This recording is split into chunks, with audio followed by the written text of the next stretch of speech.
Hello foodies, how are you? Today our recipe is బక్షాల చారు. పోయిన వీడియోలో చెప్పినట్టు ఈ బక్షాల చారు ఎలా చేసుకోవాలో ఈ వీడియోలో తెలుసుకుందాం.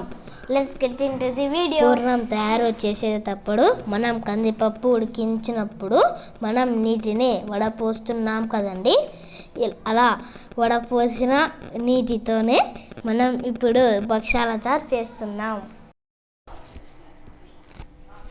మనకు పండుగలు వచ్చినప్పుడు మనం ఎలాగో భక్షాలు చేస్తుంటాం కదండి. సపరేట్గా కందిపప్పుతో చారు కాకుండా దీనితో మనం చారు చేసుకోవచ్చు. చాలా టేస్ట్గా, చాలా ఈజీగా భక్షాలు చారు చేసుకోవచ్చు. ముందుగా మనం ఒక చిన్న బౌల్ని తీసుకొని అందులో 2 టేబుల్ స్పూన్ల ఆయిల్ను వేసి ఆయిల్ వేడెక్కిన తర్వాత ఇందులో కాస్త జీలకర్ర ఆవాలు వేసి అవి చిటపటలాడుతున్నప్పుడు 5 లేదా 6 ఎల్లిపాయలను వేసి అవి కాస్త బ్రౌన్ కలర్లో వచ్చే వరకు ఆయిల్లో వేగనివ్వాలి. ఇలా బ్రౌన్ కలర్లో వచ్చినప్పుడు 2 ఎండు మిర్చి ముక్కలు చేసి ఇందులో వేసుకోవాలి.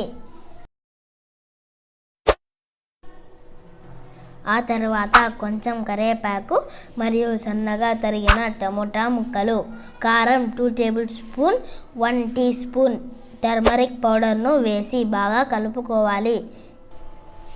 టమోటా మెత్తబడే వరకు కుక్ చేసుకోవాలి.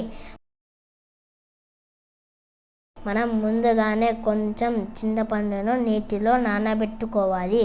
స్టవ్ లో ఫ్లేమ్లో పెట్టి కొంచెం వాటర్ను యాడ్ చేయండి, ఎందుకంటే నీళ్ళు లేకపోతే మాడిపోతుంది.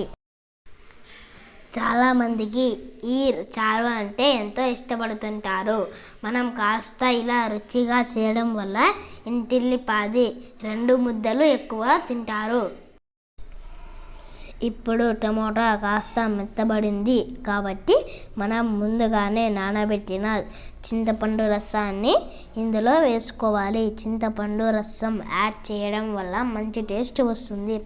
ఇప్పుడు మనకు బక్షాలు చారుకు కావాల్సిన కర్రీ రెడీ అయింది. మనం ఈ మిశ్రమాన్ని వడపోసిన కందిపప్పు నీళ్ళలో వేసుకొని బాగా ఉడికించుకోవాలి.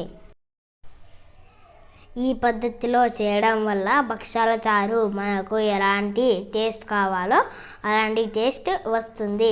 చివరగా చారు ఉడుకుతున్నప్పుడు తగినంత ఉప్పును వేసి బాగా కలుపుకోవాలి. చివరిలో కొంచెం కొత్తిమీరను వేయడం వల్ల మంచి స్మెల్తో పాటు మంచి రుచి ఉంటుంది. చూశారు కదండి, చాలా సింపుల్గా బక్షాల చారు రెడీ అయిందో. ఇలా సింపుల్గా మీరు కూడా తప్పకుండా ట్రై చేయండి. ఈ వీడియో నచ్చినట్లయితే తప్పకుండా మా ఛానల్ను సబ్స్క్రైబ్ చేసి సపోర్ట్ చేయండి. థ్యాంక్స్ ఫర్ వాచింగ్ అమ్మ మాస్టర్ మెను. బాయ్.